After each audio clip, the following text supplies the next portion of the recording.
Estamos novamente aqui com Peter Scheuer para falar de previsão do tempo. Mas antes de falar de previsão, só queríamos um conhecimento um pouquinho mais sobre o El Niño. Nós temos o El Niño característico por excesso de chuvas em determinadas regiões e falta de chuvas em outras regiões.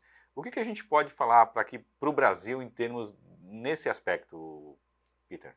Então, Luiz Henrique, o El Niño é o aquecimento das águas do Oceano Pacífico Equatorial e ele tem um papel preponderante para estar proporcionando chuvas mais volumosas no sul do Brasil, pega até um pouquinho da região sudeste, um pouquinho da região aí do centro-oeste, principalmente nessas áreas mais do Mato Grosso do Sul, principalmente a área mais do sul, traz chuvas mais representativas, tempestades mais severas, formação de ciclones, muitas vezes um tempo mais significativo presente pode estar trazendo, enquanto na região do centro ao nordeste do Brasil, a seca ela é mais intensa, né? A falta de chuva é mais significativa, então uma região compensa a outra. Enquanto numa você tem um excesso de chuva, numa outra área você vai ter bem pouca chuva. Então essa é a característica para nós aqui.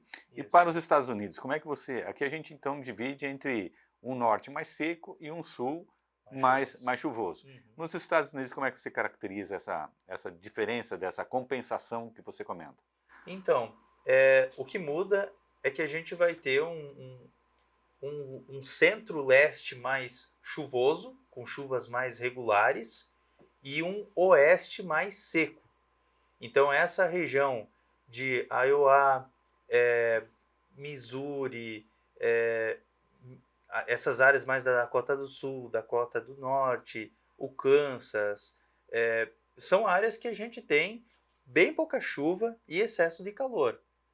Temperaturas sempre bem elevadas. E a chuva acontece, só que ela é bastante irregular. As áreas mais do centro-leste são regiões que também tu pode ter até algum período de mini estiagem, mas geralmente são áreas que são bem afetadas pela chuva. Tempo severo, chuvas mais intensas, instabilidades elas são mais organizadas pela corrente do Golfo. Então, assim, essas áreas são bem mais chuvosas. Aquela região lá de Nova York, Washington, Atlantic City, são áreas que têm uma chuva bem mais representativa. Quanto mais em direção ao leste, quanto mais em direção a essas áreas mais do litoral, mais você vai ter chuva. E quanto mais para o interior, menos chuva. Então a gente tem uma diferenciação no hemisfério sul, ou seja, aqui no Brasil, entre norte e sul, e lá leste e oeste. Então o Exatamente. leste chuvoso, o oeste seco. Uhum. Nós aqui o sul chuvoso e o Nordeste. nordeste seco. Exato. Não, legal, Peter. Acho que é para a gente mais ou menos deixar, quando se começa a se falar da El Niño, também para a gente gravar essas questões. Uma outra pergunta assim, importante, nós estamos na reta final e derradeira para a questão da safra americana.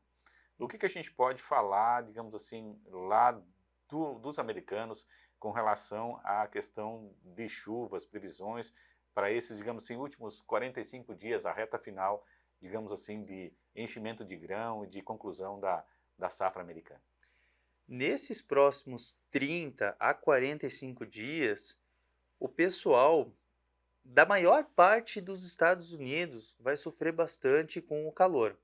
E apenas no leste mesmo, mas daí não interessa muito a questão dos grãos, aquela região de Nova York, Washington, que vai ter mais chuva. A região ali principalmente Iowa, a região ali da Dakota do Sul, Dakota do Norte, Missouri, essa região mais ali do centro-oeste, Kansas, Arkansas, são áreas que a seca ou uma estiagem breve, pelo menos vai se manter presente nessas áreas com temperaturas bem elevadas, próximas ou acima dos seus 40, 45 graus. Então, essas áreas vão sofrer bastante, principalmente essa região aí de Iowa, que é uma região que é grande produtora, principalmente da soja e também do milho.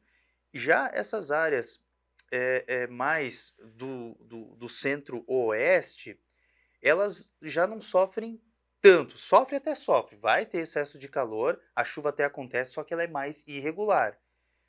Então, provável que a gente tenha essa região de Ojai, enfim, essa área mais, mais do leste, vai ter algum problema com estiagem? Até pode ter, mas a chuva ela acontece com um pouco mais de regularidade.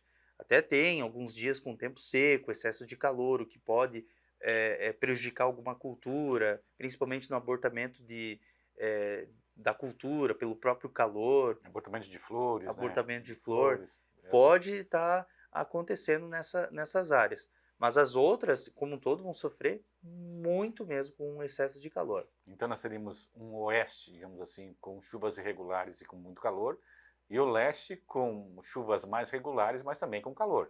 O Exatamente. calor não vai fugir de nenhum deles. Só que um vai Isso. ter mais a presença da chuva e outro um pouquinho menos de presença de chuva. Resumidamente, mais ou menos por aí, Exatamente. é o que a gente já está vendo nos noticiários hoje, né? O Uhum. pessoal falando, tanto a Europa quanto os Estados Unidos, Sim, com sim. temperaturas fora da linha do normal, ou seja, acima do normal. Mas vindo agora para a nossa realidade, daqui uns dias o pessoal da beira de rio já começa a pensar em plantar milho. Uhum. O que a gente pode falar do clima? A gente já teve alguma bagunça aí já desse ciclone que passou Sim. uma parte por aqui por Chapecó, passou pelo Rio Grande do Sul muito fortemente, em cidades assim causando estragos bastante grandes. O que a gente pode dizer para os próximos 30 dias aqui para aquele produtor, efetivamente, que já está pensando em colocar uma semente na terra? Muito chuvoso durante os meses tanto de agosto quanto setembro. Agora em julho, até o tempo ele fica um pouco mais tranquilo, mais seco. Vai ter uma frente fria que vai estar atuando agora no decorrer do dia 26 até o dia 28, que deve estar trazendo algumas instabilidades entre o Rio Grande do Sul, Santa Catarina, parte aí do sul do Paraná, mas não é uma chuva muito significativa. Agora, até um período de calor a gente vai ter agora, um aquecimento no decorrer aí desses próximos dias, mas eu acredito que no mês de agosto, até ali pelo dia 10, 12, 13, já vai começar a ter entrada de instabilidades.